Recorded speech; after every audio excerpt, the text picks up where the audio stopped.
Okay, everybody, here we are, man. We're back again, doing Deep Purple, their eighth studio album called Burn. They've got a new bassist and they've got a new lead vocalist, man. So far, stellar first side, really solid songs, great musicianship, vocals are great, harmony is great, telling really, really good stories, subject matter of the song is good. Burn was entertaining as hell, man. Baby girl just roasting everybody up. That was excellent. So, I'm looking forward to side two. And what I'm going to do here, side two, I'm going to also attach the review at the back end. Hopefully it makes it up to YouTube. You know, I'm back on YouTube these days and still facing a lot of the uploading hassles. But if it doesn't make it up, I'll put the review up where there's no copyright issues or whatnot. And then we can all get together and exchange our points of views and stuff like that on the review. That's the method to my madness, man. So, without further ado, side two of Burn.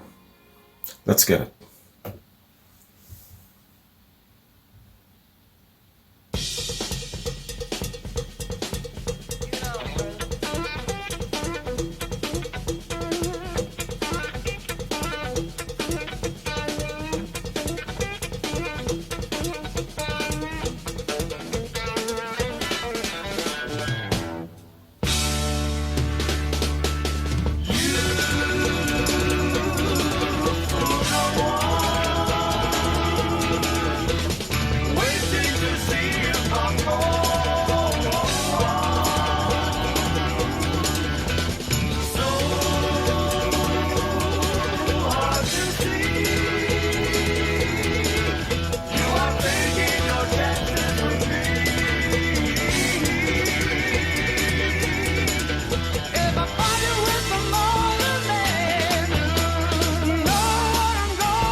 They're going into beast mode now.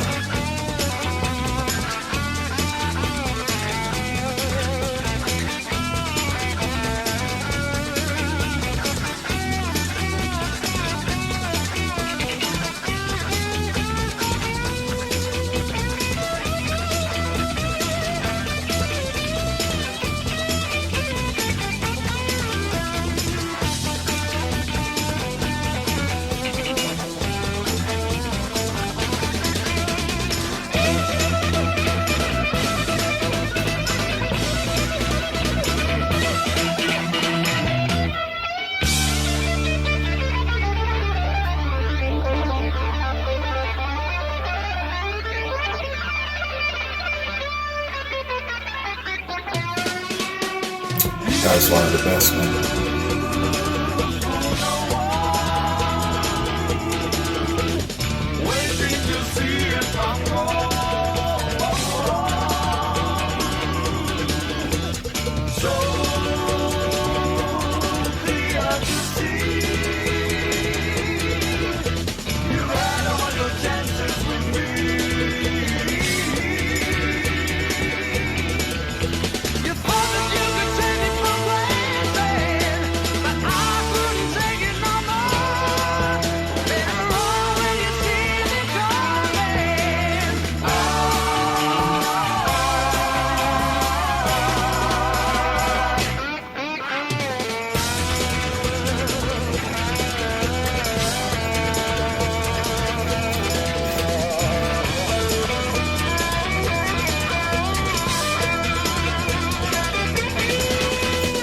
You talk about appropriate drummers for certain bands. Ian Pace. He's the shit, man.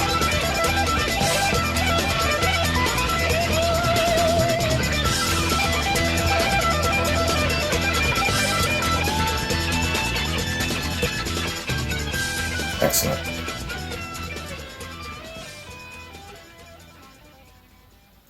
That was a great jam.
Great harmonies too.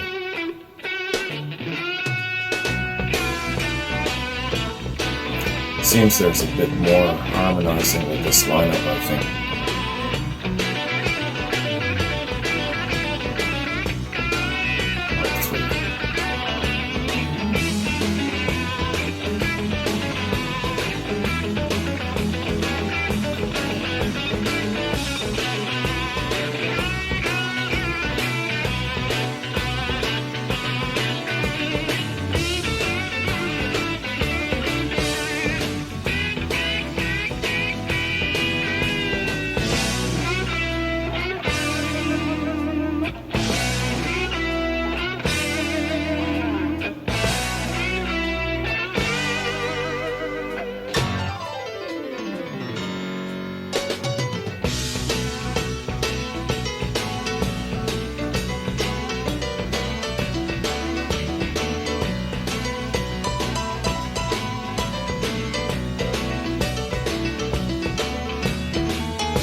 This song makes me think of an old Navy buddy.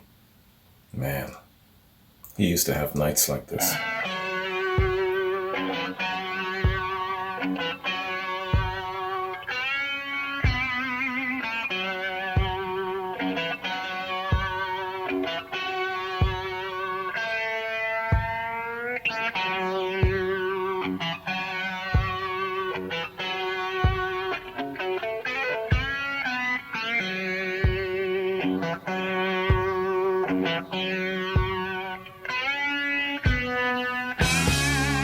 Nice intro. I've been mistreated.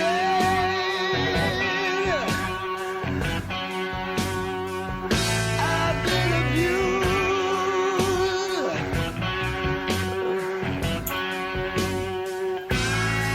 Here comes that old devil woman in blues, treating a good man wrong. I can tell already.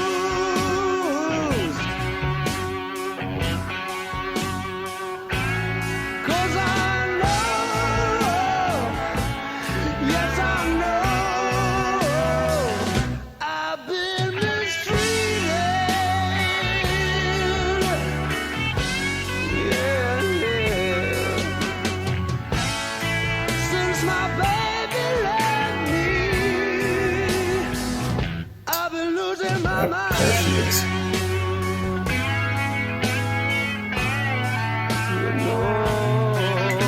You notice the man never leaves. He endures his punishment.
I really like that slow grind of the blues in this song.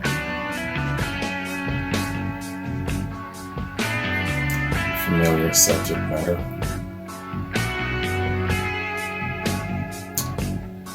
Coverdale's vocals are on point.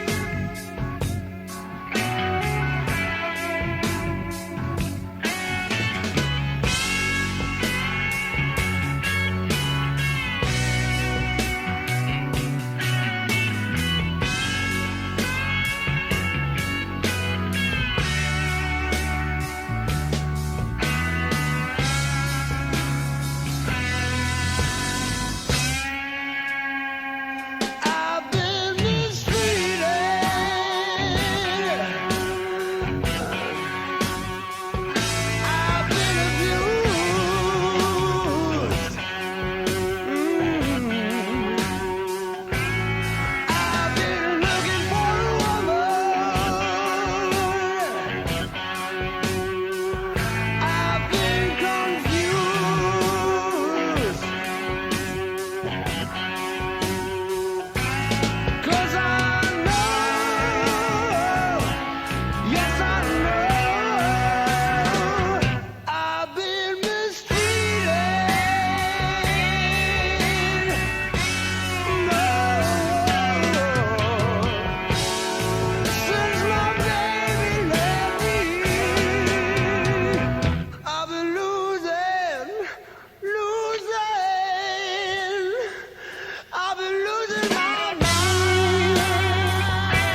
That was an excellent track.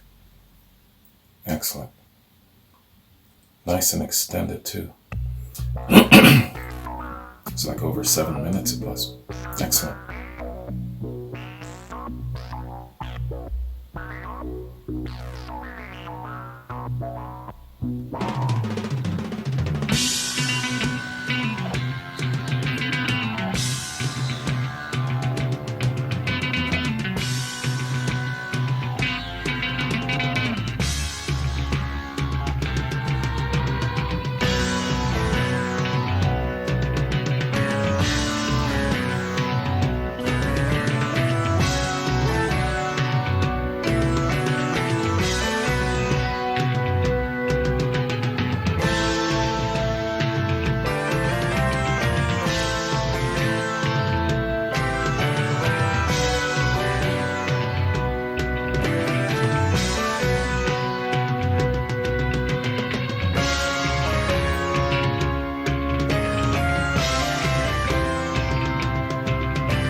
It's just an instrumental.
It's got solid drummer, isn't it?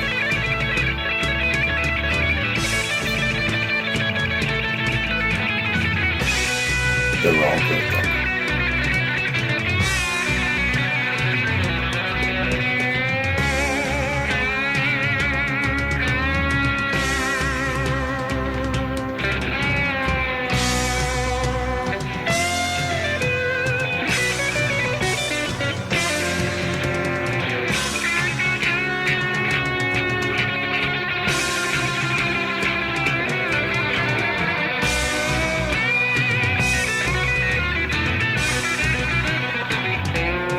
It's good background noise for a party.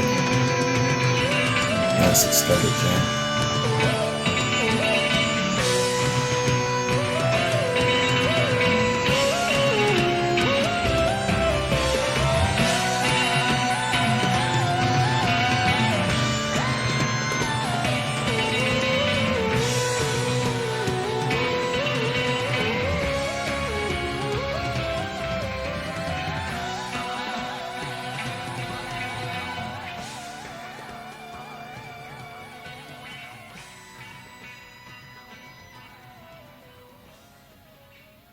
All right, man. There we have it. That concludes side 2 of Burn. It's a great album, man. Solid all around. Every single track is excellent, man. Burn on side 1 for sure. Mistreated on side 2 for sure. Really, really dig those two. More so, but all of them are excellent. No fillers, man. I'd listen to it the whole through without skipping a single one. Excellent, excellent album. The vocals of David Coverdale, and I believe it's the bass guitarist also doing kind of like that opposing vocals with him, is really, really excellent, man. Crisp, clear, good subject matter they're singing about, excellent delivery, they really lean into it. Yo, fantastic. No, they're not exactly Ian Gillan.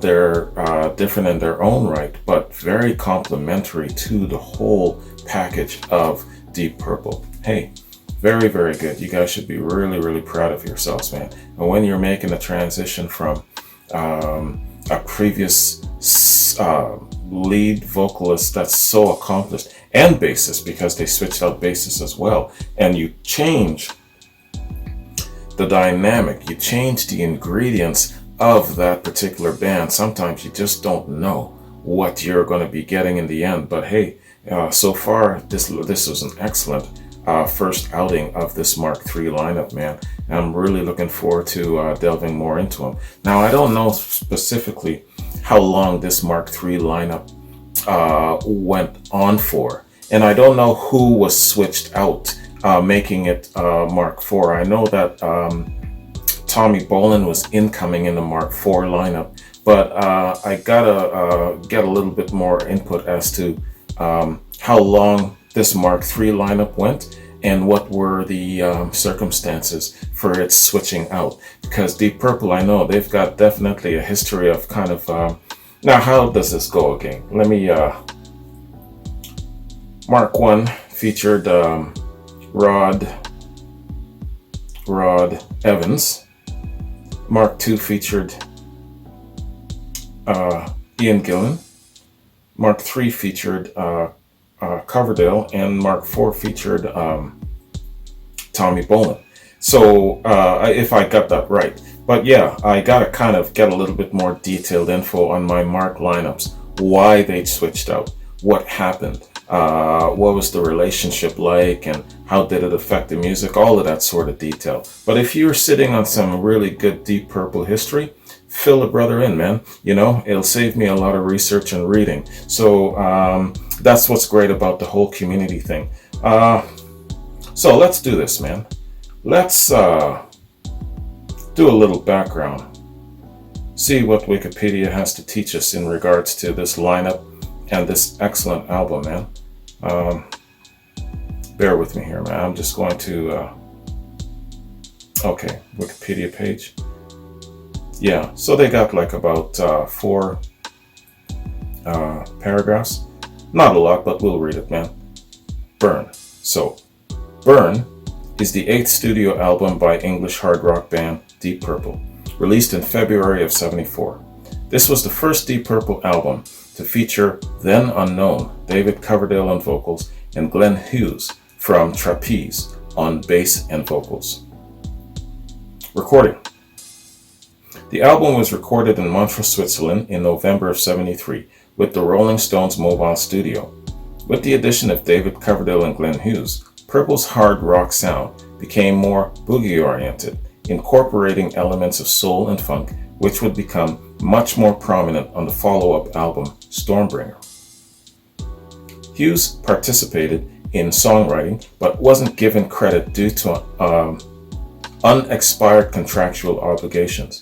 However, the 30th anniversary edition of the album included Hughes in the credits for all the tracks except Sail Away, Mistreated, A200, and the bonus track, Coronarius Reddick.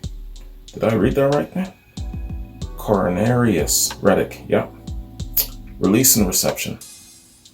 Burn hit number 3 in the UK albums chart, number 9 in the US Billboard 200, and reached number 1 in 4 European countries. Eduardo Rivadavia of AllMusic wrote in his review, quote, "The phenomenal title track starts things off at full throttle, actually challenging the seminal Highway Star for the honor of best opener to any Deep Purple album, while showcasing the always impressive drumming of Ian Pace." You got that right, man. The fantastic slow boiling blues of Mistreated's greatness qualifies it for the highest echelons of hard rock achievement, and therefore ranks as an essential item in the discography of any self-respecting music fan, unquote. See, Eduardo, you're just like me, man. His 2 favorite songs on this album were my 2 favorite songs as well. In 2004, Burn was remastered and released released with bonus tracks. Coronarius Redig was recorded during the Burn recording sessions, used only as a B-side for the Might Just Take Your Life single in '74. It appears as a bonus track in remixed form on the Anniversary Edition re-release. The 2004 remix version of Burn was later used in Guitar Hero Warriors of Rock. In 2005, an unauthorized documentary about the album was produced as part of the Ultimate Critical Review series. It featured brand new interview with the original Deep Purple Mark III bassist vocalist Glenn Hughes. Might Just Take Your Life, released 3 days before the album on the 12th of February, was Deep Purple's first UK single in 2 years. Okay, and so that's all the information given. There's more information here. There's all kinds of references and stuff like that. I won't get into all of that. So, okay. Not a lot of info on the album, but it's all good, man.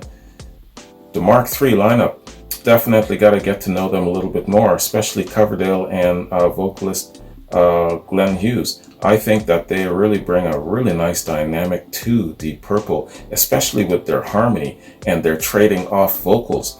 Yes, funny enough, I'm doing the Who month, and I really love the trading off vocals between Roger and Pete.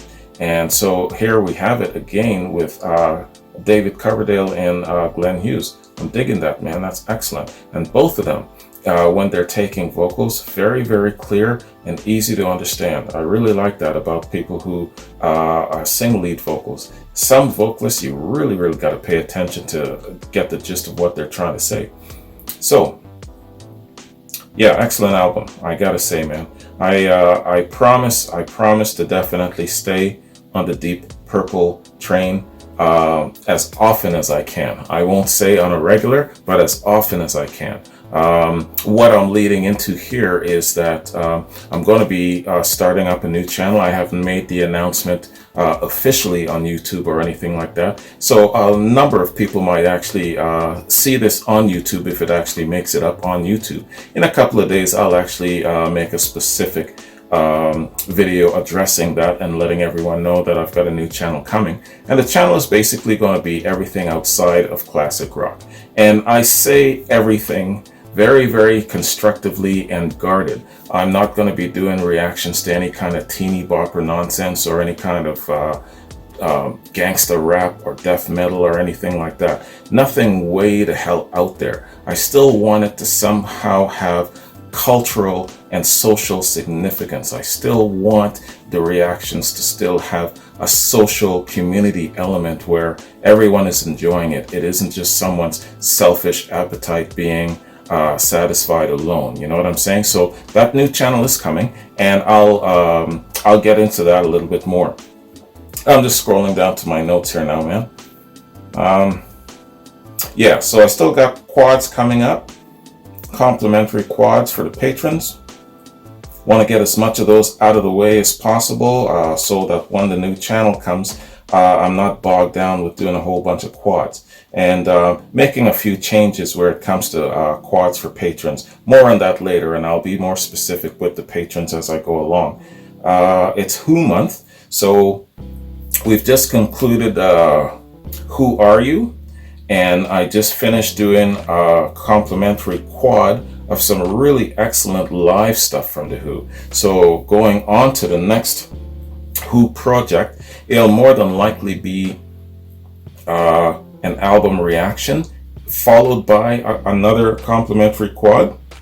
And then by then, that's the end of the month. So I'll be hitting the Isle of Wight and then the 9/11 benefit concert. And that'll conclude Who month.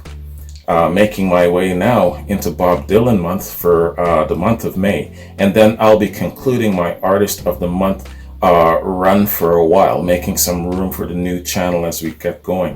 More on that later too. So anyway, then being that the weekend is upon us, I'm going to be hitting up my next Zeppelin reaction tomorrow. So coupled with Deep Purple, and I'll upload all the Deep Purples.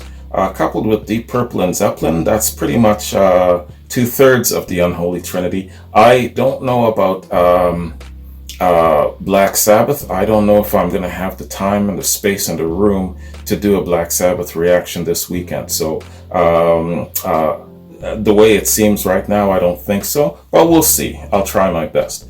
Anyways, man, so getting back to Burn, a fantastic first outing for this Mark III lineup. You couldn't have done better, man. You just could not have done better. This was excellent. Great musicianship all around, really tight precision. Everyone is just on point with their musicianship. The extended instrumentals stretching the song out. I love that about Deep Purple, man. There's such a great place for the organ and the piano and the Moog synthesizers that John Lord is using. Fantastic fusion, man. Excellent. I like how they complement the blues. Off of this album, if I was forced at gunpoint, I'd say Mistreated is my favorite track. I would say, just because the subject matter, the long instrumentals, the length of the song, the entertaining story behind it, all of that sort of thing. And Coverdale's vocals makes it definitely a 5 out of 5 track, man. So now it mentioned the next album in the chronology, I believe, Stormbringer. So I think what I'll do is I'll just move on to Stormbringer after this, unless you guys, I don't know, have some sort of live concert footage of the Burn album or something like that. If there is something really of good quality that I could do maybe a live reaction to, send that to me and maybe I'll fit that in before I get to Stormbringer, the next album. That'd be really interesting. I've only seen Deep Purple in concert, I believe, once or twice. Once when I did Ian Pace's birthday, and then some of the same footage from the same concert in Japan when I did, I can't remember the name of the album. You know the one I'm trying to remember. It's been a while. So anyway, there's a lot more to do where Deep Purple is concerned. That's my point. So anyway, man, hope you like this reaction. Let me know if there's anything Deep Purple wise that you'd like me to check out before I hit up Stormbringer, and I'll definitely look into it, man. They're one of my favorite bands, one of my favorite rock bands, so I definitely got to show them more love, and I plan to. Anyways, have a good one. Take care, and I'll catch you in my next Deep Purple reaction. Peace.